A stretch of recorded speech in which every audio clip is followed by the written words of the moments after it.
Kuidas valmistatakse teemantlõikekettaid?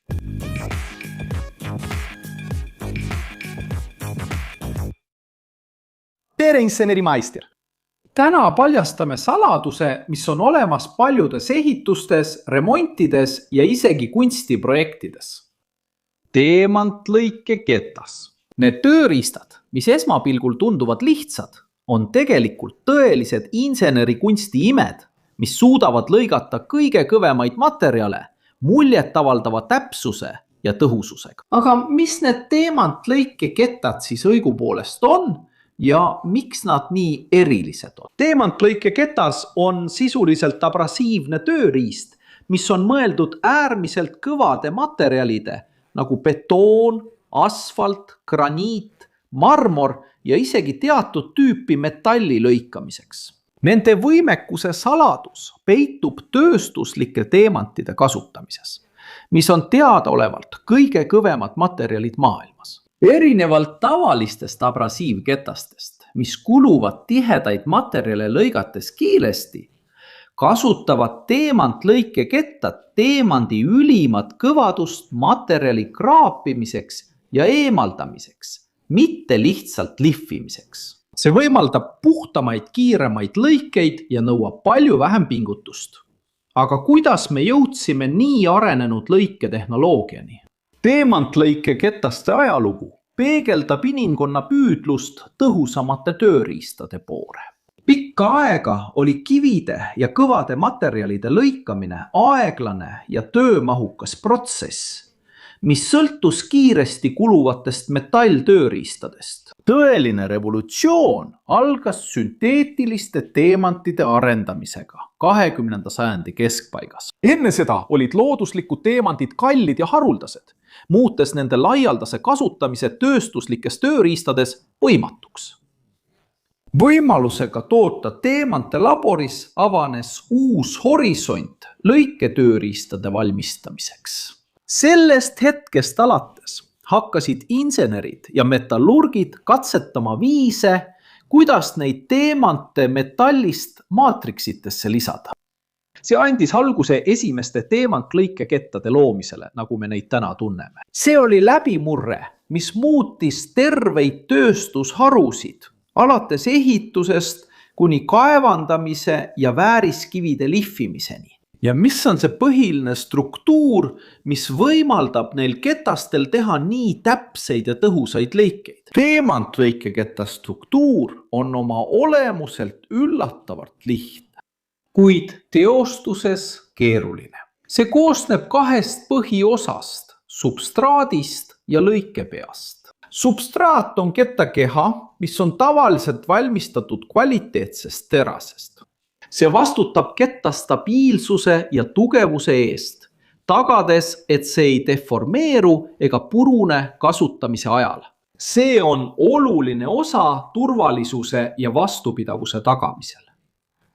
Lõikepea on omakorda osa, kuhu teemandid on sisse pandud. See võib olla pideva servaga, eraldatud segmentidega või turbodisainiga, sõltuvalt lõiketüübist ja töödeldavast materjalist. Just selles lõikepeas toimubki maagia, sest seal puutuvad teemandid kokku materjaliga ja teostavad lõike. Aga kuidas need väikesed ja võimsad teemandid kinnitatakse kettale nii tugevalt? Teemantide kinnitamine kettale on tootmisprotsessi süda. Ja seda tehakse peamiselt meetodiga, mida nimetatakse sinterdamiseks. Sinterdamine on metallurgiline protsess, mis hõlmab metallipulbrite kokkusurumist ja kuumutamist, antud juhul segatuna tööstuslike teemantidega, kuni need ühinevad ja moodustavad ühe tugeva tüki. Protsess algab metallipulbrite nagu koobalt, nikkel, raud ja vask valikuga, mis toimivad maatriksina, mis hoiab teemante paigal. Need metallid valitakse nende sidumisomaduste ja kulumiskäitumise tõttu, kuna need vabastavad uusi teemante, kui ketast kasutatakse. Tööstuslikud teemandid, mis on väiksemad ja madalama gemoloogilise kvaliteediga, kuid lõikamiseks ideaalsed, segatakse hoolikalt selle metallipulbriga. Sealt edasi järgneb protsessis tavaliselt 2 peamist etappi. Külmpressimine ja kuumpressimine ehk tegelik sinterdamine. Külmpressimisel asetatakse metallipulbri ja teemantide segu vormidesse ning surutakse kõrge rõhu all kokku. See tihendab pulbri, andes sellele esialgse ja ühtse kuju, kuid ilma lõpliku tugevuseta. Seejärel järgneb otsustav etapp. Kuumpressimine ehk sinterdamine. Eelvormitud detail kuumutatakse seejärel väga kõrgetel temperatuuridel, tavaliselt vahemikus 700 kuni 1200 kraadi Celsiuse juures. Samal ajal, kui sellele avaldatakse endiselt survet. Nendes äärmuslikes tingimustes sulanduvad metalliosakesed kokku ja liituvad omavahel, kapseldades teemandid kindlalt metallmaatriksi sisse. Just sel hetkel omandab lõikepea oma tiheduse, kõvaduse ja mis kõige tähtsam, võime teemante lõikamise ajal kindlalt hoida. Pärast sinterdamist joodetakse teemantsegmendid tavaliselt laseri või kõvajoodisega terasalusele, moodustades tervikliku ketta.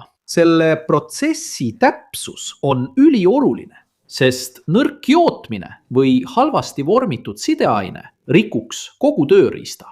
Aga millised on erinevad teemantketaste tüübid ja milleks igaüks neist sobib? Teemantlõikeketaste valik on väga lai ja iga tüüp on optimeeritud konkreetseks otstarbeks, tagades parema jõudluse ja viimistluse erinevate materjalide puhul. 3 kõige levinumat tüüpi on segmenteeritud kettad, pideva servaga kettad ja turbokettad. Segmenteeritud kettaid on lihtne ära tunda nende servas olevate pilude või segmentide järgi. Need pilud aitavad hajutada lõikamisel tekkivat kuumust ning eemaldada tolmu ja prahti materjalilt. Need sobivad ideaalselt agressiivsemateks ja kiiremateks lõigeteks. Materjalides nagu betoon, müüritis, tellised ja asfalt, kus ülipeen viimistlus ei ole kõige olulisem. Pideva servaga kettad on sileda ja katkematu servaga, ilma segmentideta. See omadus võimaldab äärmiselt sujuvat ja puhast lõiget minimaalse killustumisega. Seetõttu on need ideaalne valik materjalidele, mis nõuavad kõrge kvaliteedilist viinistlust nagu keraamika, portselanplaat, marmor ja graniit. Tavaliselt kasutatakse neid koos veega jahutamisega, et vältida ülekuumenemist ja tagada veelgi täpsem lõige. Lõpuks on meil turbokettad, mis on omamoodi hübriid 2 eelneva vahel. Neil on sakiline või laineline serv, mis ühendab segmentketaste lõikekiiruse ja neist puhtama viimistluse. Need on mitmekülgsed ja hea valik erinevate materjalide jaoks, sealhulgas betoon, kivid ja teatud tüüpi keraamika, pakkudes head tasakaalu lõikekiiruse ja lõikekvaliteedi vahel. Õige ketta valik on töö õnnestumiseks ja operaatori ohutuse tagamiseks ülioluline. Ja kus me näeme kogu seda tehnoloogiat oma igapäevaelus, töös? Teemantlõikekettad on tõeliselt tundmatud kangelased paljudes tööstusharudes ja rakendustes. Ehitussektoris on need asendamatud raudbetooni lõikamisel, asfaldis soote tegemisel, torustike paigaldamiseks, telliste ja müüriblokkide täpseks lõikamiseks ja isegi kontrollitud lammutustöödeks. Ilma nendeta oleks paljud tänapäeva ehitusprojektid palju aega nõudvamad ja kulukam. Dekoratiivkivide nagu marmori ja graniiditööstuses on teemantkettad peamine tööriist suurte plaatide lõikamiseks, töö tasapindade, põrandate ja katete vormimiseks ning laitmatute viimistluste saavutamiseks.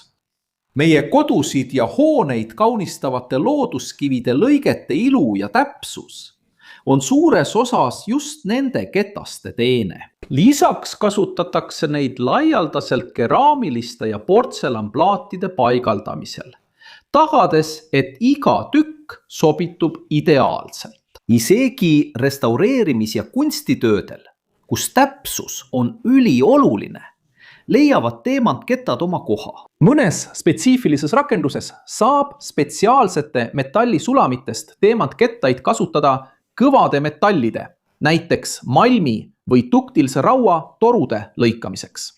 See näitab selle tehnoloogia mitmekülgsust. On põnev mõelda, et nii vastupidav ja tõhus tööriist sõltub oma töös meisterlikkuse saavutamiseks tillukestest süsinikkristallidest. Nii paljude valikute juures, millised on teemantketta kasutamise eelised võrreldes teiste lõikeriistadega? Teemantlõikeketaste eelised on arvukad ja õigustavad nende laialdast kasutamist professionaalsetes keskkondades. Esiteks on vastupidavus võtmetegur. Tavalised abrasiivkettad kuluvad kiiresti ja vajavad sagedast väljavahetamist. Kuid teemandiketastel on tänu teemantide erakordsele kõvadusele palju pikem kasutusiga. See tähendab aja ja raha kokkuhoidu pikemas perspektiivis. Teiseks on nende tõhusus võrreldamatu. Need lõikavad kõvasid materjale palju kiiremini, nõuavad operaatorilt vähem pingutust ja suurendavad tootlikkust ehitusplatsil või töökojas. Täpsus on veel üks eelis. Teemantkettad võimaldavad puhtaid ja sirgeid lõikeid, minimeerides materjalikadu ja tagades kõrgekvaliteedilise viimistluse. See on äärmiselt oluline tööde puhul, mis nõuavad täiuslikku sobivust, näiteks põrandate või tööpindade paigaldamisel. Lisaks on võimalus lõigata nii laia valikut äärmiselt kõvasid materjale, midagi, mida vähesed teised tööriistad suudavad pakkuda. Aga kas need kettad on ikka lahendus kõigile lõikamisprobleemidele?